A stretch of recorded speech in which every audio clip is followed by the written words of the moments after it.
안녕하세요. 반갑습니다. 잘 오셨습니다. 가끔 설교 본문을 정하기 어려울 때가 있고, 또 요즘은 이제 주로 교회력 본문을 따라 설교하니까 본문은 정해지고 이제 그 본문의 내용을 보는 경우가 있는데요. 가끔 도대체 이 본문에서 내가 어떻게 설교를 해야 하는가라고 머리를 긁을 수밖에 없는 그런 본문이 있는데요. 설교의 내용과는 상관없이 오늘 곡 선정을 왜 이렇게 어려운 곡을 하셨을까 하는 그런 곡을 이렇게 숨이 차오를 때까지 열심히 찬양해 주신 우리 성가대원 모든 분들 다시 한번 크게 한번 박수 하시겠습니다.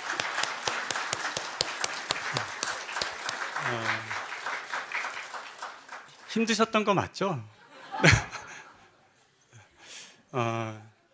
너무 감사한 그런 시간이었습니다. 그렇게 약간 이제 핏대가 올라오시는 모습을 보면서 이렇게 열심히 찬양해 주시는 분들이 계셔서 우리가 이렇게 참 은혜로운 예배를 드릴 수 있다라는 생각을 합니다. 다시 한번 감사드립니다. 어린 아이들은 먹고 자고 생활하는 거의 모든 것을 부모에게 의존합니다. 갓난아이를 길러보셔서 다들 아실 텐데요. 그냥 내버려 두면 그 아이는 살아갈 수가 없습니다. 영유아기를 사람처럼 길게 보내는 동물이 거의 없고, 심지어 그 시간을 절대적으로 타인에게 의존해서 성장하는 동물도 사람 말고는 거의 없는 것 같습니다. 좀 키워서 유치원 보내죠. 한 3살, 빠르면 3살, 또 4살 이렇게 보내다가 또 8살이 되면 초등학교에 아이들이 입학을 합니다. 하지만 여전히 이 아이들은 미숙한 것이 많기 때문에 많은 부분을 선생님들에게 의존해야만 합니다. 이후 점점 나이가 들고 성장하면서 타인에 대한 의존은 줄어들기는 합니다. 하지만 그렇다고 해서 완전히 독립적인 삶을 살아가는 사람은 세상에 아무도 없습니다. 어느 누구도 다른 사람으로부터 또는 무엇인가로부터 완전히 독립적일 수는 없습니다.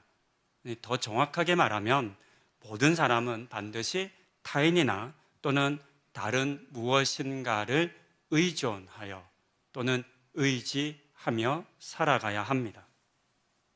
그런데 오랫동안 우리 사회는 의존하는 것을 나약함이라고 여겨왔습니다. 심지어 의존을 병적으로 치부하는 시각도 있습니다. 믿지 않는 사람들이 우리처럼 신앙을 가진 사람들, 하나님을 믿는 사람들을 향해서 나약하기 때문에 신을 의지한다, 이렇게 말하기도 합니다. 근데 이 말을 듣기에 좀 기분 나쁘실 수 있지만 사실 생각해 보면 맞는 말이거든요.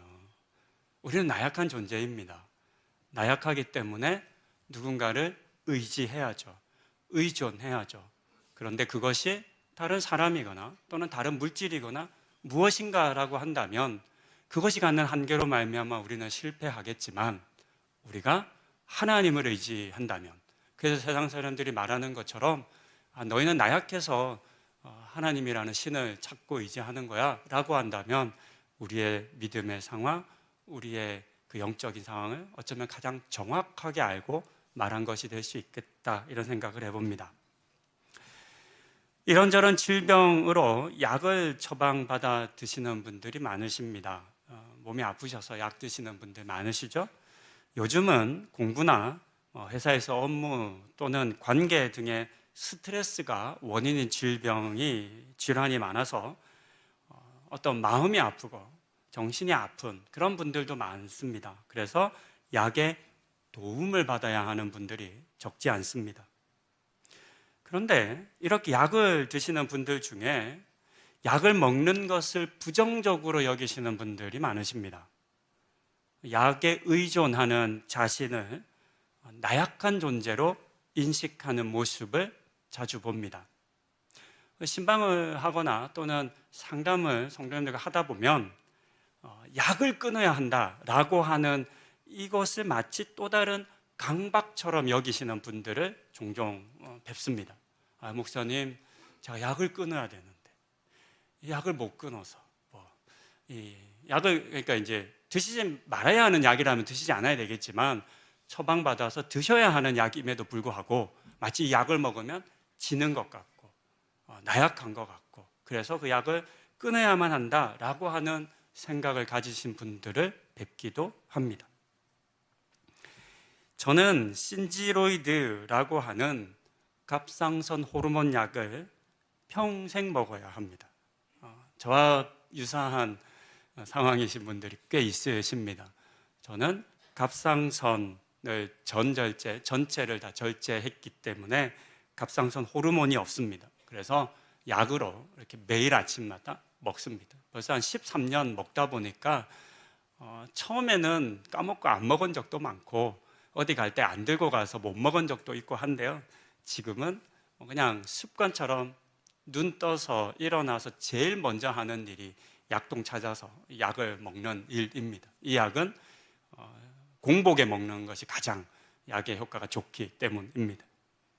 귀찮다고 또는 약에 의존하는 것이 싫다고 해서 끊으면, 신지로이드 먹는 걸 제가 끊으면 저는 살 수가 없습니다. 오래 못 살 겁니다. 제가 어디 가면서 약을 안 들고 가서 한 이틀 정도 약을 못 먹어봤는데요. 초기 때 그 무기력함, 그 몸이 그냥 땅바닥에 눌러붙는 듯한 그 느낌을 잊을 수가 없습니다. 약을 저는 끊으면 그렇게 길게 몇 개월을 살지 못하게 될 것입니다. 물론 이 약 신지로이드는 호르몬 약이기 때문에 중독의 위험은 크지 않습니다. 용량을 임의대로 변경하지 않으면, 그러니까 좀 많이 처진다 싶으면 2알 먹고 좀 밝다 싶으면 안 먹고 이렇게 제 마음대로 약의 양을 변경하지만 않으면 그렇게 위험하지도 않는 약입니다. 그렇기 때문에 제가 먹는 이 신지로이드라고 하는 약을 먹는 것과 약을 드셔야 하지만 여러 부작용을 동반한 약을 드셔야 하는 분들의 상황이 조금은 다를 수는 있습니다. 하지만 한 가지 점에 있어서는 저는 다르지 않다고 생각하는데요. 그것은 무엇이냐면 약에 의존해야만 한다는 것. 약을 의지하여 살아가야만 한다는 것에 있어서만큼은 저는 다르지 않다라고 생각을 합니다. 저는 약을 먹는 것을 또 어느 정도 약에 의존하는 것을 부정적으로 보지 않는 편입니다. 오히려 치료를 위해 그리고 병이 악화되는 것을 방지하기 위해서라면 보다 적극적으로 약의 도움을 받는 것이 필요하다, 중요하다라고 생각합니다. 만약 제가 50년 전쯤에 태어났다 면 아마 저는 이 자리에 있지 못했을 겁니다.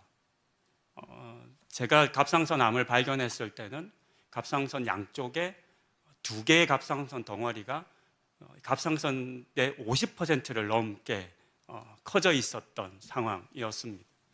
근데 만약 호르몬이 개발되지 않았다면, 그래서 제가 호르몬을 약으로 취할 수 있는 방법이 없었다라고 한다면 그런 상황에서도 수술을 못했을 겁니다. 그러면 그 커져버린 암덩어리가 저의 삶을 빼앗아갔겠죠. 전절제 수술을 할 수 있는 의술이 발달했고 또 의사들과 생리병리사들을 통해서 약을 개발할 수 있어서 이 호르몬이라는 걸 대체제를 개발할 수 있었기 때문에 저는 지금도 이렇게 꽤 큰 암덩어리가 있었음에도 불구하고 살아가고 있습니다. 그런 점에서 저는 참 감사하죠. 제가 외부에서 가끔 설교를 하는 경우가 있는데요. 우리 교회 옆에 있는 세브란스 병원에서 이제 수요일마다 있는 채플에서 지금까지 한 2번 정도 설교를 했습니다. 제가 3년 전에 첫 설교를 하면서 저의 병력에 대한 얘기를 나누었거든요. 은혜를 받으시더라고요. 얼마나 많은지. 그래서 제가 이렇게 말씀을 드렸어요. 여기 계신 의사분들, 또 의료 관계자분들, 또 약을 개발하신 분들에게 저는 정말 너무너무 감사한다. 여러분들이 없었다면 오늘의 저는 없다라고 생각하기 때문이다. 이렇게 말씀도 나누었습니다.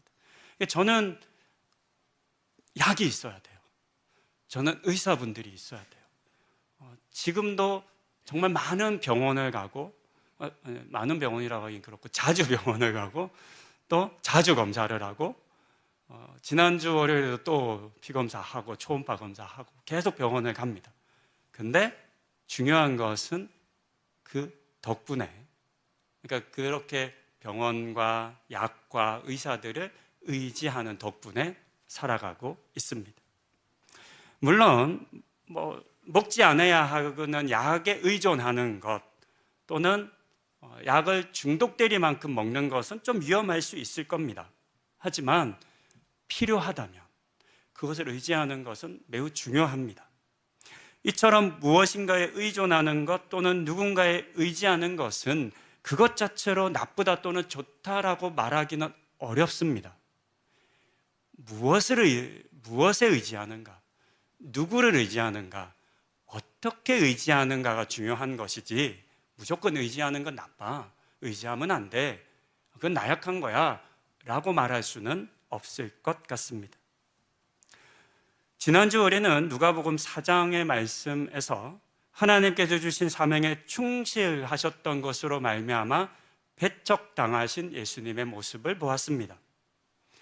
이어지는 오늘의 본문 5장에서는 예수님의 말씀을 배척하지 않고 받아들인 사람이 어떤 은혜를 입는지, 오히려 자신이 지금까지 믿고 의지해왔던 것들을 배척했던 제자 베드로가 어떤 은혜를 입었는지를 우리에게 들려줍니다. 그 내용들을 함께 보시겠습니다.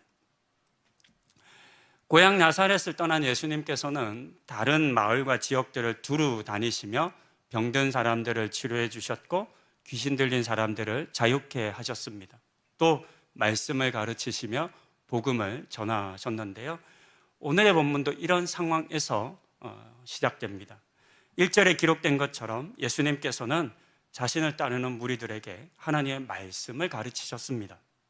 사건이 일어난 장소는 게네사렛 호숫가였는데, 이곳은 땅의 지형이 일자형이 아니라 좀 들쑥날쑥하는 땅 모양이었습니다. 그래서 호숫물이 마을 안쪽까지 들어오게 됐는데요, 그렇기 때문에 이곳이 주로 어부들이 머무는 그런 작은 항구 같은, 항구라고 하긴 그렇죠, 배들이 들어오 있는 그런 장소였습니다. 마침 밤새 고기를 잡고 돌아온 어부들이 그물을 씻는 오전 시간이었습니다. 이렇게 이제 정박한 배들이 있었던 거죠. 예수님께서 또 아침이 되어 일어나셔서 활동을 시작하시니까 많은 사람들이 예수님을 쫓았습니다. 그 예수님께서 그들을 앞에 두고 그물을 씻으며 일을 마무리하던 베드로의 배에 오르시죠.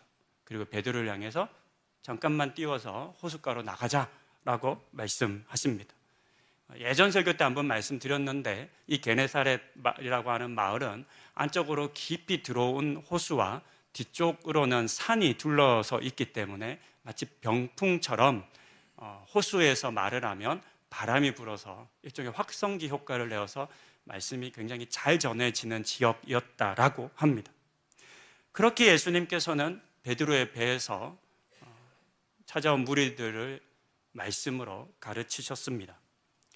그리고 말씀이 이제 끝나면 다시 이제 배를 육지에 대어서 떠나시면 되는데, 예수님께서 그러지 않고 베드로를 향해서 원래 가야 하는 방향과 반대가 되는 방향인 깊은 곳으로 가자라고 말씀하시고, 또 그 깊은 곳에서 그물을 던지라라고 하는 말씀을 하셨습니다.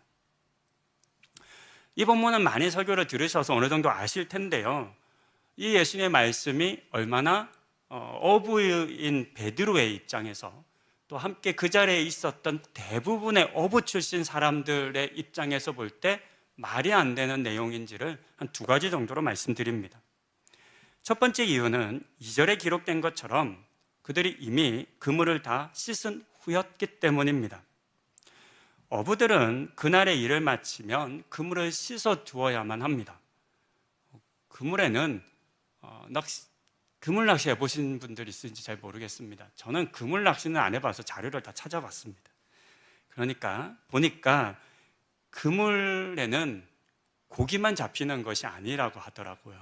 고기보다 딴 게 훨씬 더 많이 잡힌다면서요. 요즘은 던지면 깡통, 플라스틱, 캔, 칫솔, 뭐 온갖 쓰레기들이 훨씬 더 많이 가까운 깊은 곳 아닌 가까운 곳에서는요. 그렇다고 합니다. 마찬가지였겠죠. 고기는 안 잡히고 해초나 나무나 쓰레기와 같은 것들이 그렇게 잡혔을 것이고 붙어 있었을 것이고 또 그런 것 때문에 서로 엉겨 있거나 또는 찢어진 그물도 있었을 겁니다. 본문에 이렇게 씻는다라고 하는 표현은 단순히 그물을 물에 씻어낸다라고 하는 표현뿐만 아니라 끊어진 그물을 다시 이어준다. 왜냐하면 그거 그대로 놔두면 다음날 물고기 잡을 때 다 도망갈 거니까. 그래서 그런 보수의 의미, 수선의 의미도 있습니다. 또 그렇게 씻어 두어야만 내일의 새벽에 일찍 나와서 그물을 던져서 고기를 잡을 수 있습니다.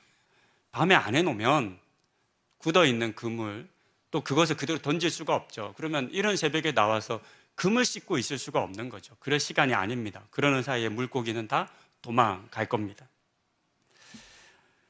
하지만 그물 손질하는 것은 매우 귀찮은 일입니다. 가끔 어부들이 배를 타고 물고기를 잡으러 가서 또 그 자리에서 다 이제 그물을 걷어서 정리하는 그런 모습을 보는데요. 보통 사람은 할 수 없는 그런 일이라는 생각이 듭니다. 그래서 요즘은 외국인 노동자들이 대부분 배를 타는 것을 다들 잘 아실 겁니다. 힘든 일입니다. 그런데 그물을 씻었다는 것은 그날의 일을 이미 다 마쳤다는 의미입니다. 이제 끝났다, 일 마쳤다, 일하는 시간 아니다 라고 하는 의미이겠죠. 그런 상황에서 다시 그물을 던지라 라고 하는 말씀은 그냥 한번 해볼 수 있는, 쉽게 할 수 있는 그런 간단한 일은 아니었습니다.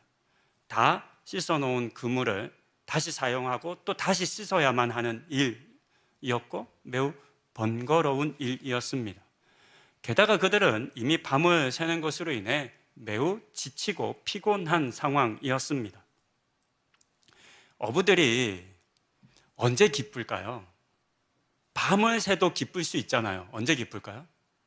고기 많이 잡았을 때.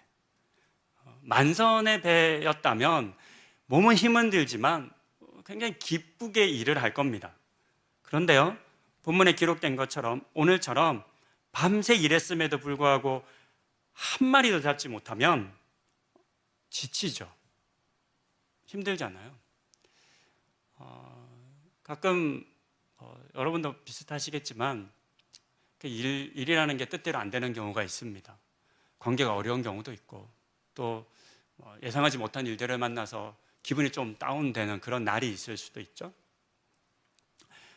어떻게든 그런 것들을 표 안 내고 잘 하려고 하지만 그럼 이제 영과 육이 지치고 그런 상태에서 집에 가요.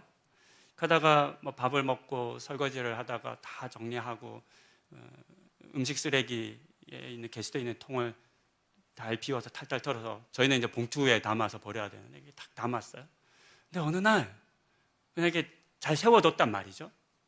그런데 그 음식 쓰레기가 갑자기 툭 쓰러지면서 그 음식이 쫙 이렇게 게시에 깔리는 날이 있어요. 있으시죠? 가끔. 없어요? 별로 없으신가 봐요. 그런 때가 있어요. 그런데요, 제가 상황이 좋다면, 기분이 좋은 날이라면 그냥 또 하면 그만인데, 지치고 피곤하고 힘든 날에는 왜 그런 게 그렇게 화가 나는지 모르겠어요. 그냥 막 쓰레기한테 너조차도 나한테 이러냐, 어떻게 내 뜻대로 되는 게 하나도 없냐, 이런 화가 나요. 짜증이 나요. 본문 속 어부들 베드로가 그러지 않았을까요? 한 마리도 밤에 못 잡았어요. 그러니까 기분 나쁘게 그물들 정리한 거잖아요. 근데 갑자기 사람이 와서 배에 떡하니 올라탄 다음에 가자고 이렇게 말씀 전하고, 그러니까 평소보다 훨씬 더 시간이 지체됐겠죠. 또 배도 고팠겠죠. 여러 상황이 나빠요. 그런 상황에서 갑자기 더 지쳐있는 상황에서 저기 깊은 데 가서, 집에 가야 되는데 깊은 데로 가서 그물 던져 라고 말했을 때 그렇게 쉽게 그럴게요 라고 하는 상황은 아니었을 것 같습니다. 어부들이 예수님의 말씀을 따라 그물을 내리기 어려운 두 번째 이유는 물고기 잡는 것에 대해서 너무나 무식하신 예수님의 말씀 때문입니다. 본문에 따르면 예수님께서는 베드로에게 깊은 데로 가서 그물을 내려 고기를 잡으라 하셨습니다. 이 내용도 많이 들어서 아실 것 같습니다. 해가 떠서 수온이 올라가면 물고기들은 시원한 곳을 찾아 물속 깊은 곳으로 내려갑니다. 그러면 깊은 곳에 있는 물고기 잡으면 되잖아요. 그렇게 생각할 수 있죠. 그런데 새벽에는 얕은 곳에서 물고기를 잡습니다. 그러니까 오늘 본문에 기록된 이야기에 따르면 베드로와 어부들은 이른 새벽부터 일을 했으니까 얕은 곳에서 그물을 던져 물고기를 잡았겠죠. 근데 지금 깊은 곳에 가서 잡으라 그래요? 별것 아닌 것 같잖아요.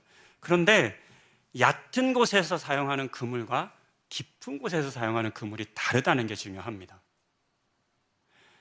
얕은 곳에서 사용하는 그물은 우리가 호수 같은 데서 동남아에 가면 사람들이 탁 하고 던지는 투망, 캐스트네트라고 보통 부르고요. 약 3m 정도 크기라고 합니다. 길이가 3m 내외, 호수의 깊이에 따라 조금 다르다고 하는데요. 이렇게 투망식 그물을 던져서 잡습니다. 그런데요, 그 투망식 그물은 호수 깊은 곳에는 안 내려가요. 그러면 깊은 곳에 있는 고기를 잡으려면 어떻게 해야 할까요?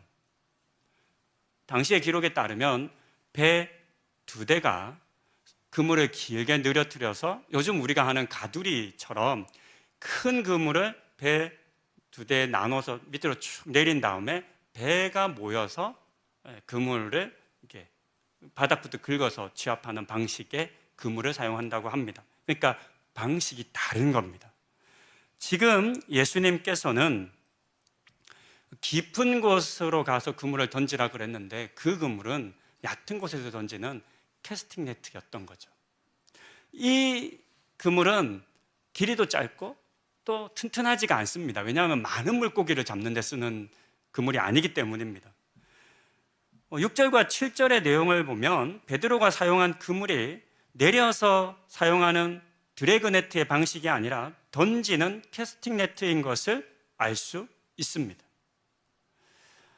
그런데 예수님께서 지금 뭐라고 말씀하셨냐면 얕은 곳에서 사람이 한 명 던져서 사용하는 그 그물을 가지고 호수 깊은 데로 가서 고기를 잡으라 라고 하셨으니 어부들이 듣기에는 어떻게 들리냐면 완전히 초짜가 물고기 잡는 방법조차도, 그러니까 도구 자체도 제대로 이해하지 못하는 사람이 지금 호기롭게 그물 던져서 고기를 잡으라 라고 말하는 것으로밖에 들리지 않았다는 겁니다.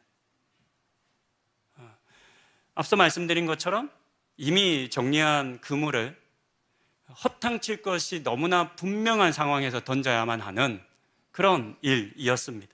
그래서 당연히 거절해야 하는 상황인 거죠. 하지만 베드로는 그럼에도 불구하고 그물을 내리는 결단을 합니다.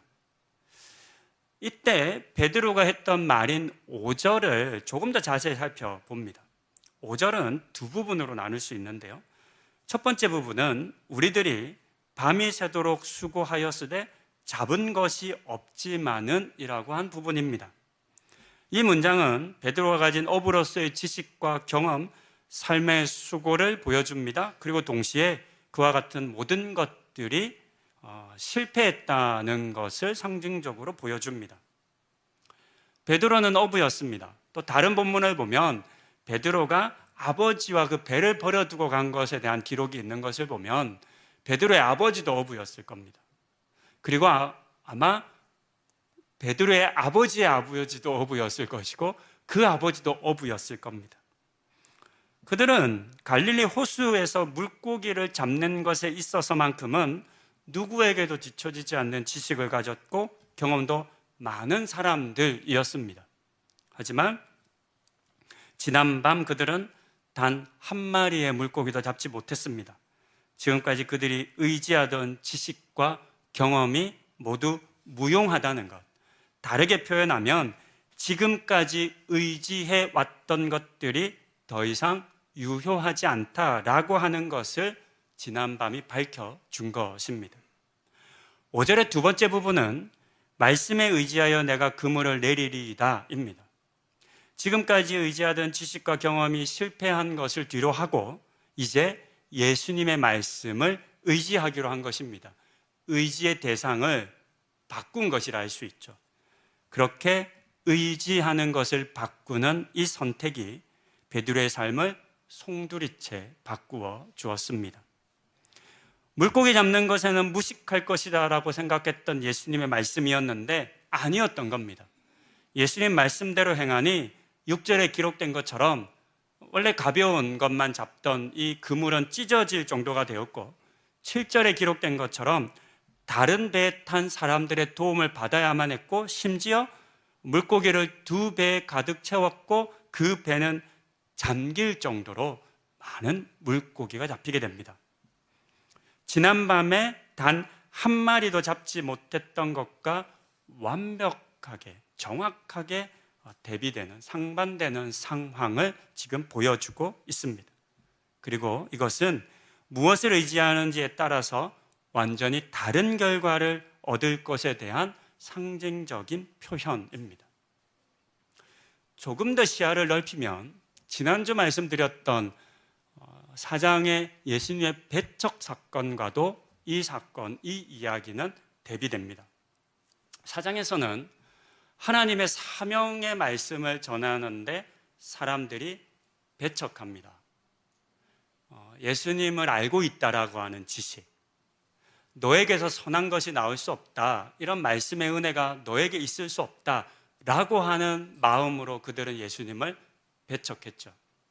5장에 와서는 자신이 지금까지 의지하고 있던 것들, 그와 같은 것들을 이제 내려놓고 예수님의 말씀을 의지하는 선택을 하게 되자 배척이 아닌 하나님을, 예수님을 따르는 것으로 오늘 마지막 11절에서 베드로의 모습을 기록하여 주는데요, 이처럼 4장에서의 배척과 5장에서의 따름이 대비되는 본문입니다. 설교를 시작하며 서두에서 사람은 누군가를 그리고 무엇인가를 의지하며 사는 존재다 말씀을 나누었습니다. 그것이 돈일 수도 있고 건강이든 경험이든 혹은 인간관계이든 우리는 저마다의 방식으로 무엇인가를, 누군가를 의지하며 살아갑니다. 그리고 이 같은 의지는 무조건 나쁜 것이 아니라고, 결코 우리의 연약함을 드러내는 것이 아니라고 말씀을 나누었습니다. 하지만 오늘 우리가 의지하는 것이 정말로 우리를 유익하게 하는지, 그것이 정말로 우리를 영원한 생명 가운데로 인도하는지에 대해서는 살펴보아야 합니다. 그와 같은 것들이 우리를 실패로 이끌어갈 수도 있기 때문입니다. 그리고 이 사실을 인정하는 것이 중요합니다. 그런 점에서 우리도 5절에서 베드로가 했던 것처럼 없지만은 이라고 하는 말을 할 수 있어야 하겠죠. 내 경험과 내 지식을 의지했더니 아무것도 잡은 것이 없지만 계속 이것을 고수하겠어요 라고 말하는 것이 아니라, 없지만 그러니 이제 예수님을, 말씀을 의지하겠습니다 라고 하는 거죠. 지금까지 의지했던 것들이 실패해서 아무것도 얻은 게 없지만은 예수의 말씀에 의지하여 그물을 내린 베드로는 이전까지 경험해보지 못했던 놀라운 결과를 맛보게 됩니다. 그리고 여기서 베드로의 모습이 우리를 또한 주목하게 만드는 점은 베드로가 이렇게 많이 잡힌 물고기에 관심을 두지 않았다는 것입니다. 이 본문을 상상해 보면 물고기가 너무너무 많이 잡혔어요. 그러면 제가 이제 이 본문을 쭉 상상해 보면서 저는 이렇게 딱 생각이 되더라고요. 물고기를 보면 눈이 뒤집어졌을 것 같아요. 한 마리도 못 잡았는데 물고기를 많이 잡게 됐잖아요. 그것도 너무너무 많이 잡게 됐잖아요. 그러면 기쁘죠? 행복하죠? 아, 이거 팔면 돈이 얼마나 벌지 생각이 막 상상이 되죠? 그러니까 이런 일을 경험하게 되면 우리는 예수님을 바라보기보다는 물고기를 바라보게 될 가능성이 매우 크다는 생각이 듭니다. 성공, 성취 이런 거에 빠지기 쉽다는 거죠. 그런데 놀라운 것은 베드로가 배를 타고 다시 끌고 들어와서 육지에 도착하자마자 그렇게 많이 잡혀 있는 물고기는 내버려 두고 예수님에게 달려갔다는 사실입니다. 이것이 베드로의 삶을 바꾼 거죠. 물고기가 베드로의 삶을 바꾼 게 아닙니다. 하지만 오늘 우리는 자주 착각하죠. 물고기가 많으면 내 삶이 바뀔 거다. 많은 수입을 얻으면, 성공하면, 하나님께 기도했더니 하나님이 성공시켜 주셔서, 하나님께 기도했더니 승진시켜 주셔서, 하나님께 기도했더니 좋은 학교에 보내고 좋은 직장 취직하고 연봉 많이 올려주셔서, 이렇게 말하는 것이 아니라는 거죠. 그것이 아니라 그와 같은 일들을 행하는 능력을 보여주신 그 주님을 바라보는 거죠. 그렇게 주님을 바라보고 주님을 향해 달려가 그 주님을 자신의 의지의 대상으로 발견한, 되찾은 그런 베드로를 우리는 오늘의 본문에서 볼 수 있습니다. 성경은 여러 곳에서 예수님이 그리고 말씀이 우리가 의지해야 할 존재인 것을 들려줍니다. 잠언 3장 5절과 6절은 우리가 너무나 잘 아는 말씀입니다. 범사에 그를 인정하라. 그리하면 그가 내 길을 지도하시리라. 베드로전서 1장 24절과 25절은 풀은 마르고 꽃은 떨어지되 오직 주의 말씀은 세세토록 있다 했습니다. 마태복음 11장 28절에서 예수님께서는 수고하고 무거운 짐진 자들아 다 내게로 오라 내가 너희를 쉬게 하리라 약속하셨습니다. 요한복음 14장 18절에서는 내가 너희를 고아와 같이 내버려 두지 아니하겠다 약속해 주셨습니다. 이 외에도 여러 곳에 하나님의 말씀이 예수님이 우리를 인도해 주실 것에 대해서 약속하십니다. 이 같은 말씀들을 인정하는 것, 믿는 것, 그리고 믿고 주님을 따르기로 선택하는 우리가 되어야 함을 오늘의 본문 속 베드로가 우리에게 도전하고 있습니다. 반복해서 말씀드리는 것처럼 우리가 누군가를 의지하는 것, 무엇인가를 의존하는 것은 그 자체로 나쁘다고 할 수 없습니다. 원래 사람은 의지하고 의존하며 사는 존재로 지어졌습니다. 하지만 누구를, 무엇을, 그리고 얼마나 어떻게 의지하는지는 매우 중요한 문제이겠습니다. 완전하지도 영원하지도 않은 것들을 마치 완전한 것처럼, 완벽한 것처럼, 영원할 것처럼 의지해서는 안 되겠습니다. 그와 같은 것들의 한계를 인정할 수 있어야 합니다. 그리고 가장 중요한 것은 이 땅에 사람이 되어 오신 예수님을, 그리고 그 예수님이 남기신 말씀과 행하신 일들을 믿고 의지하는 것이겠습니다. 이 같은 믿음 가지시는 것이 결코 쉽지는 않겠지만 본문 속 베드로와 같은 부르심의 은혜가 우리 모두에게 임하기를, 그리고 그 부르심에 순종하는 우리 성도님들 다 되실 수 있기를 권면드립니다. 기도하시겠습니다. 아무것도 잡지 못한 베드로와 어부들이 있었습니다.